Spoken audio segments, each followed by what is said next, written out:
And certainly, when we're talking about all of the politics and potentially the politics of the next election, for the last 5 months it seems like we've been talking a lot more about wine and cheese and now beer and curry.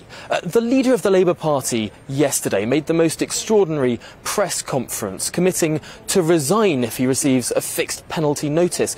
Andrew Bridgen, what's your reaction to that? Well, we'd already noticed. I mean, Keir Starmer was in real danger of being eaten by a monster that he'd actually created himself by calling for Boris Johnson and Rishi Sunak to resign just for being under investigation. Now that we know they've had some fines for what's been going on at Number 10, and now Sir Keir Starmer finds himself under investigation for the events at Durham.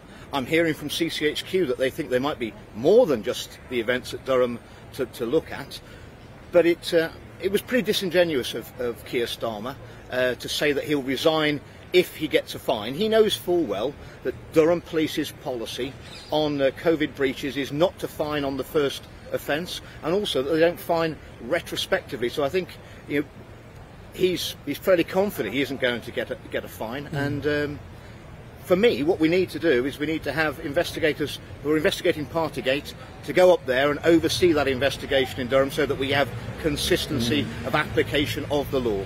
I suppose that is a key point, although many people would argue that when the Metropolitan Police started their investigation at the end of January into those events on Whitehall and in Downing Street, they also had a policy not to retrospectively investigate and to have this sort of... they had an acronym that they used that first they should talk and converse and then go through several stages before they get to any fining. That seemed to all collapse under political pressure against the Prime Minister in January. Might it be the case that Durham Police sort of do away with their policies in the way that the Metropolitan Police did? Well, you can't start a football match when you already know what the score is going to be, can you? So, yes, of course they should. I'd like an assurance that they are going to look at it and look whether Sir Keir Starmer broke the rules. I did notice at that press conference last night, which I thought was cringeworthy, quite honestly, when Beth Rigby asked him, are you going to stand down if you've broken the rules? He said, I'm stand down if I get a fine. He's fairly confident he won't get a fine. That's not the policy of Durham Police.